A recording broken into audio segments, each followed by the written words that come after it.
முத்து நகரத்து முத்துக்களின் முத்தான வணக்கங்கள். டே 1ல நாங்க எங்க வீட்ல இருந்து கிளம்புனது, கோயிலுக்கு போயிட்டு அன்னதான சாப்பாடு சாப்பிட்டது, ஈவினிங் வீட்டுக்கு சாமி வருவாங்கன்னு வீட்டு வாசல்ல அழகா கோலம் போட்டு கோலத்தோட அழகுல மயங்கி மயில் டான்ஸ் ஆடினது, சாமி கிட்ட எல்லாரும் ஆசீர்வாதம் வாங்கிட்டு கோவிலுக்கு நேரா டின்னர் சாப்பிட போயிட்டோம். அன்னைக்கு நைட்டே முளைப்பாரி எல்லாம் எடுப்பாங்க.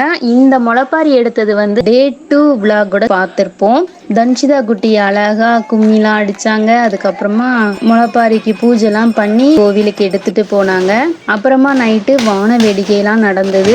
லேட்டா தூங்கினால காலையிலே லேட்டா தான் எந்திரிச்சோம். சாப்பிட வர்றதுக்குலாம் 9 o'clock ஆயிருச்சு. அன்னதானம் சாப்பாடுலாம் நல்லா சாப்பிட்டுட்டு வீட்டுக்கு எடுத்துட்டு வந்த முளைப்பாரி எங்க பெரியம்மா அழகா பின்னி கொடுத்தாங்க. அப்புறமா அன்னைக்கு மதியம் லஞ்ச் சாப்பிட்டு போய் தூங்கி ரெஸ்ட் எடுத்துட்டு 108 வயசுள்ள ஒரு ஆச்சி வீட்டுக்கு போனோம். நைட் அப்படி அன்னதானம் சாப்பிட்டுட்டு பாட்டு கச்சேரிக்கு உட்கார்ந்தாச்சு. ஒரு பள்ளிக்கூடத்துக்கு சிறப்பு விருந்தினராட்டு அப்துல் கலாம் ஐயா போறாங்க. அப்போ கீழே இருந்து ஒரு குழந்தை ஒரு மாணவி எழுந்து கேட்கிறாங்க, ஐயா நீங்க 100க்கும் மேற்பட்ட கண்டுபிடிப்புகள் கண்டுபிடிச்சிருக்கீங்களே, நீங்கள் கண்டுபிடித்த கண்டுபிடிப்புகளிலே மிக உயர்ந்த கண்டுபிடிப்பு எது உங்களுக்கு பிடிச்சது எதுன்னு கேட்டதுக்கு கலாம் பெரிய பெரிய ராக்கெட்டு ஏவுகணை அது இதெல்லாம் கண்டுபிடிச்ச பிறகும் அவர் சொன்ன ஒரே ஒரு கண்டுபிடிப்பு என்ன தெரியுமா, நான் குழந்தைகளுக்காக குறைந்த எடையுள்ள 400 முதல் 450 எடையுள்ள செயற்கை கால்களை வைத்து நடக்கும் போது என்னுடைய கண்ணில் ஆனந்த கண்ணீர் வருகிறது. செயற்கை கோள்கள் கண்டுபிடித்ததை விட செயற்கை கால்களை கண்டுபிடித்ததில் தான் எனக்கு மிக்க மகிழ்ச்சின்னு சொல்லியிருக்காரு நடுவர்.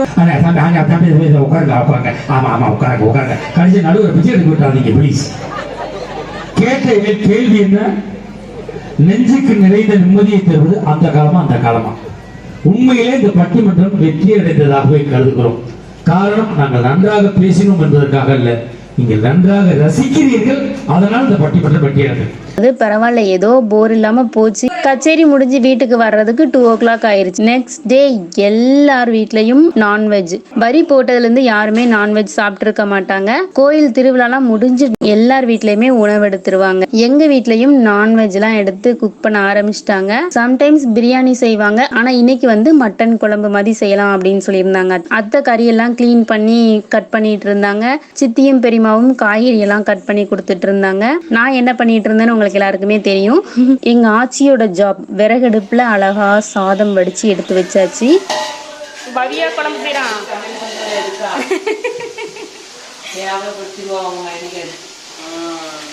இதுல என்ன கேவலம் என்னடா, பார்த்துட்டு எவ்வளவு பொண்ணுக்கு இவ்வளவு வந்து நின்றுவாங்க. சமையல் தெரிஞ்ச பையன் தான் வேணும்.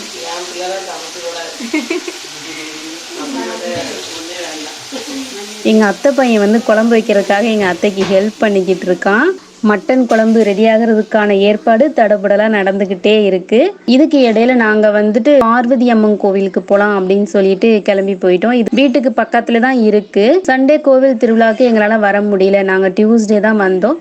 அதனால இன்னைக்கு கோவிலுக்கு போயிட்டு சாமி கும்பிட்டுட்டு வந்துடலான்னு சொல்லிட்டு இங்க வந்திருக்கோம். கோவில் நட வந்து இந்த டைமிங் படி தான் ஓபன் பண்ணுவாங்க. ஸோ வெளியிலேயே சூடம்லாம் பொருத்தி வச்சுட்டு இங்கே இருந்து சாமி கும்பிட்டு கொஞ்ச நேரம் இங்கே உட்கார்ந்துட்டு கோவிலை சுத்தி உள்ள அந்த இயற்கை அழகா ரசிச்சுட்டு எங்க அம்மா சித்தி பெரியம்மாவோட அந்த காலத்து ஞாபகங்கள் எல்லாம் பேசிட்டு இருந்தாங்க. இங்க பக்கத்துலதான் எங்க அம்மா சின்ன பிள்ளையா இருக்கும் போது படிச்ச ஸ்கூல் இருக்கு.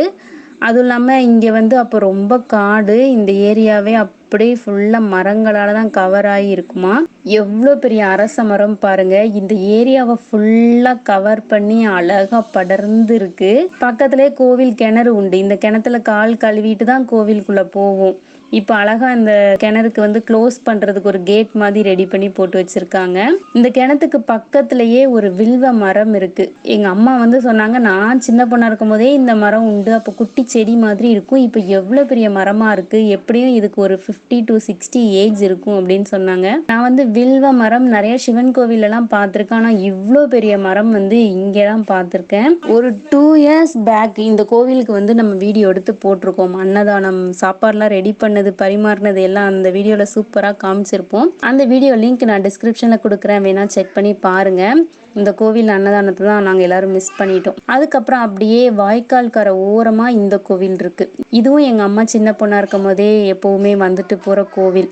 இந்த கோவிலை சுத்தியும் நிறைய அழகழகான செடிலாம் வச்சிருந்தாங்க. பார்க்கிறதுக்கு ரொம்ப அழகா இருந்தது. பக்கத்துலேயே எங்கள் தோட்டமும் உண்டு. வாழைத்தோப்பு, தென்னந்தோட்டம் எல்லாமே இதுக்கு பின்னாடி அப்படி லைனாக வந்துட்டுருக்கோம். நம்ம போகும்போது பார்த்துட்டே போகலாம். இந்த கோவிலும் பூட்டி தான் இருந்தது. நாங்கள் வெளியிலேருந்து சாமி கும்பிட்டுட்டு வீட்டுக்கு கிளம்பிடலான்னு போகிற டைமில் அங்கே ஒரு ஃபேமிலியாக சாப்பாடெலாம் செஞ்சு சாப்பிட்டுட்டு இருந்தாங்க. ரிலேட்டிவ் தான். எங்களையும் வாங்க வாங்கன்னு கூப்பிட்டுட்டே இருந்தாங்க. சரி எவ்வளோ நேரம் தான் வேண்டாம் வேண்டாம்னு சொல்கிறது அப்படின்னு சொல்லிட்டு வீட்டுக்கு போய் சாப்பிட்றதுக்கு கொஞ்சம் வயிற்றுக்குள்ளே இடம் வேணும்ல, அதனால கொஞ்சமாக சாப்பிட்டுட்டு வீட்டுக்கு வந்துட்டோம்.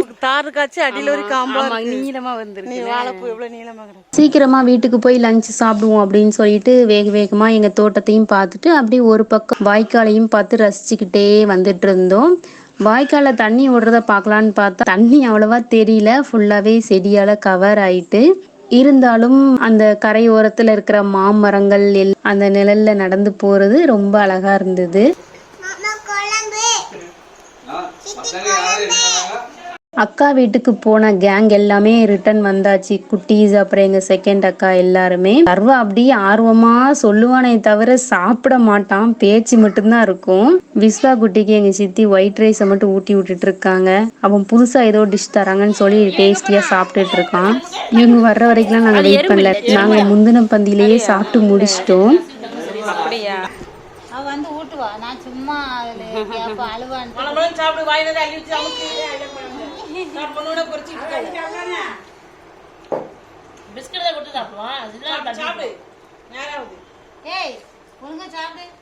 வருஷம் வருஷம் திருவிழாவுக்கு நாங்கள் கரெக்டாக எங்கள் ஆச்சி ஊரில் வந்து அட்டனன்ஸ் போட்டுருவோம். இந்த வருஷமும் அதே மாதிரி அட்டனன்ஸ் போட்டாச்சு. இந்த வருஷமும் குட்டீஸ் எல்லாம் சேர்ந்து எக்ஸ்ட்ரா ஃபன்னாக ஜாலியாக போச்சு.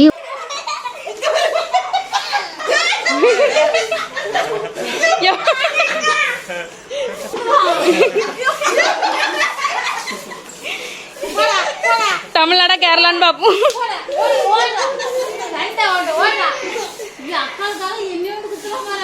உங்களை கவுக்கிறதுக்கு பிளான் போடுறாங்க.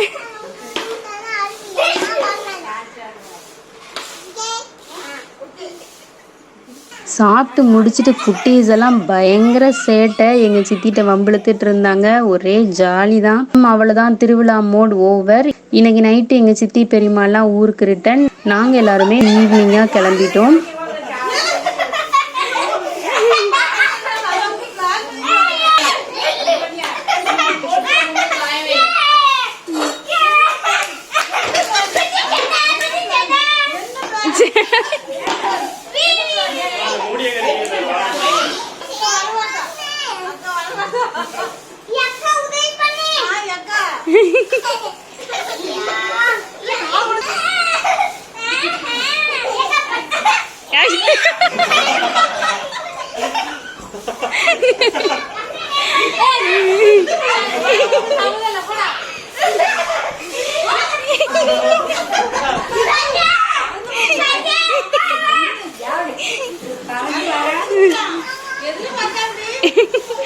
சும்மா பொம்மை படம்லாம் பார்ப்பான்ல.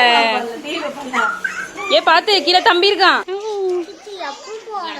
உங்களுக்கு இந்த வீடியோ நல்லா இன்ட்ரெஸ்டிங்காகவும் என்டர்டெயின்மெண்ட்டாகவும் இருந்திருக்கும்னு நினைக்கிறேன். வீடியோ பிடிச்சிருந்தா கண்டிப்பாக ஒரு லைக் பண்ணுங்கள். தேங்க்யூ ஸோ மச் ஃபார் வாட்சிங் ஃப்ரெண்ட்ஸ். கீப் வாட்சிங், ஸ்டே கனெக்டட்.